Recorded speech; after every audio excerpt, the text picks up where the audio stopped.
They laughed first. Not a nervous laugh, not an awkward one. The kind of laugh that tells you someone has already decided who you are and how small you're allowed to be. I remember standing there thinking, okay, this is how it starts. This is one of those moments people warn you about but never really explain. And I also remember thinking, maybe if I stay calm, maybe if I do everything right, it'll pass. Yeah. That was my first mistake. It was late, close to midnight, the kind of quiet weekday night where the city feels half asleep. Rain had just started coming down, not hard, just enough to smear the streetlights into long yellow streaks on the pavement. I was driving home in my old car. Nothing flashy, just something I'd saved for and fixed up myself over the years. I'd had a long day, classes, work life, all of it, and my mind was already home. Then I saw the lights in my mirror, red and blue, bouncing off the rain. My stomach tightened, but I told myself to breathe. Signal. Pull over. Hands visible. You know the routine, the one everyone tells you will keep you safe if you follow it perfectly. He took his time walking up. I could see his silhouette in the mirror, slow steps, confident like the road belonged to him, and he was just letting me borrow it for a minute. When he finally got to my window, he didn't say hello. He didn't say good evening. He just shined his flashlight straight into my face and said, license and registration. Sharp. Flat. No room for conversation. I blinked, nodded, and did the whole script. I told him where my wallet was, where the papers were, asked if it was okay to reach. Calm voice, respectful.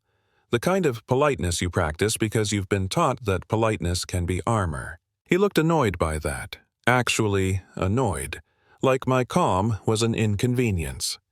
He took my license, stared at it longer than necessary, then looked back at me with this half-smile that wasn't friendly at all. "Where are you headed this late?" he asked. I told him. Simple answer. Nothing clever. He glanced around the car, then back at me. "This your car?" I said yes. "You sure?" he said. That's when I felt it. That shift in the air where the stop stops being about a reason and starts being about a feeling. His feeling. He asked me to step out of the car. I asked carefully, respectfully, if I'd done anything wrong. Speed limit, signals, everything in order. His face hardened. He leaned closer and said, "I smell something." I already knew what was coming. "I smell weed." There was no weed. Never had been. I told him that. He laughed, just a short sound at first, like I'd said something cute. "Step out of the vehicle," he repeated louder now for the camera, for the night, for whoever he imagined was watching. Rain soaked my jacket the second I stepped out. The pavement was cold through my shoes. Before I could even straighten up, he spun me around and shoved me against my own car, hard, metal against my chest. Hands back, he snapped. I did it. I didn't argue, I didn't pull away, and still he yelled, "Stop resisting," even though I wasn't. That part messes with you later, hearing that phrase echo in your head, knowing it wasn't true but realizing how powerful it is once it's on record. He searched me aggressively like he was mad at my pockets for being empty. Phone, keys, nothing else. He leaned in, close, his voice low. "Where'd you put it?" I told him again there was nothing. I told him he didn't have the right to search my car without cause. I used the words I'd learned, the ones everyone says matter, and that's when he really laughed. Threw his head back, rain dripping off his hat like this was the funniest thing he'd heard all night. "Your rights," he said. "Out here, you don't have rights. You've got me." That laugh stayed with me. Not because it was loud, but because of how certain it was. He already knew how this was supposed to end. He cuffed me tight enough that my wrists burned and pushed me into the back of his cruiser. The drive to the station felt longer than it was. Music blaring. Turns taken too fast. My body sliding on plastic. I stared at the cage in front of me and focused on breathing. In for 4. Out for 4. I started replaying everything like I was already preparing to explain it to someone who might actually listen. At the station, the air smelled like old coffee and disinfectant. A tired sergeant looked up from his desk when we came in. He looked at me, then at the officer, then back at me. "What's the charge?" he asked. The officer listed a few like he was reading off a menu. Possession, resisting, disorderly. The sergeant raised an eyebrow. "You find anything?" There was a pause.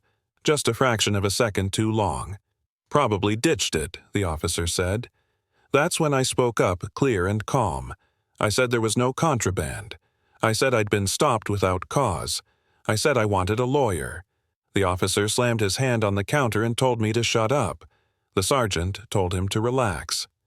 That small moment, that hesitation from the sergeant, was the first crack. They booked me anyway. Fingerprints, photos, a holding cell that hummed with fluorescent lights.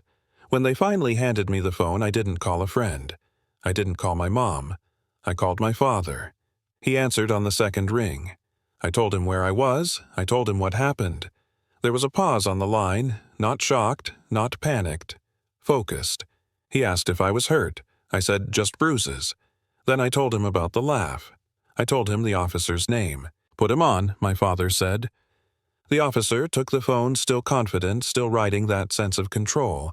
That confidence drained fast. I could see it in his face as my father spoke. The jokes stopped. The smirk faded. The officer handed the phone back like it was suddenly heavy. The room felt different after that, like everyone knew a storm was coming and didn't want to be standing outside when it hit. The next day was a blur of paperwork, lawyers, and waiting. My father moved like someone who had done this before, calm, deliberate. He didn't raise his voice. He documented everything. Photos of my wrists, notes, timestamps. He asked for the footage.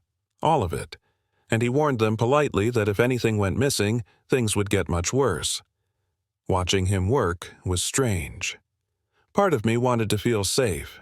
Part of me was still stuck in that moment on the roadside hearing that laugh. When the case went to court, the room was packed. People love these stories, especially when they think they know how they end. The officer showed up in uniform, polished, confident again. My father didn't grandstand. He didn't rant. He asked questions. Simple ones. Distance, weather, timing. Then he played the video. The calm voice, my hands on the wheel, the command to step out, and then the laugh. It echoed in that courtroom in a way it never did on the highway. No rain, no traffic, just silence and that sound. The officer tried to explain it away. Nervous laughter, stress, misunderstanding. But once it was out there, once everyone heard it, it couldn't be unheard. The judge's expression changed. The prosecutor stopped taking notes. My father introduced records, next things the officer probably thought were buried. A pattern. Complaints. Settlements. The room shifted again, this time for good. The charges were dismissed. Quickly. Almost abruptly. It felt anticlimactic in the moment, like the ending didn't match the build-up. Outside the courthouse, the air was bright and clear, like the world had moved on already. The officer walked past me without looking up. Smaller, somehow. Quieter. I realized then that winning doesn't always feel like victory. Sometimes it just feels like surviving something you shouldn't have had to survive at all. People ask me now if I feel satisfied. If justice was served. I don't know how to answer that cleanly. The case ended. The officer lost his job. The record was cleared. But that laugh still exists. Not just his. All the others like it. The ones people don't hear because there's no camera, no courtroom, no father on the other end of the phone who knows exactly what to do. So I want to ask you something. Do you think this was justice or just damage control? Was it about the law or about who had the power to fight back? And how many stories end differently? Because the person in my place didn't have that backup. Didn't have that voice. Drop your thoughts in the comments. Argue with me. Agree with me. Share something you've seen or lived through. Because pretending these moments are rare is how they keep happening, and silence, I've learned, is the only thing that really lets that laughter win.